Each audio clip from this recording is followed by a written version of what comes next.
Today, I am going to tell you how to reduce the bitterness in the Palak paneer sabji prepared.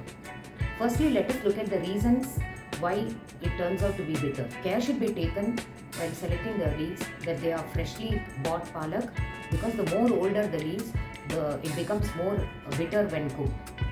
Next, when the cooking time becomes more, the palak leaves get overcooked, and after you make the paste, when you taste it, it turns out to be bitter. Now, let us see how to repair this. For 500 grams of palak paneer to be repaired, you can add 1 cup of cream or the nicely whipped curd. Add this to the already prepared palak paneer sabji.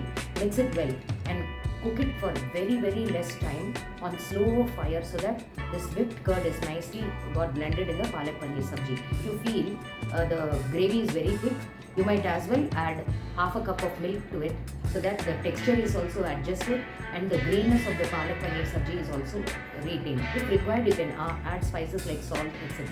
Now taste for the sabji and you will find that bitterness is being reversed.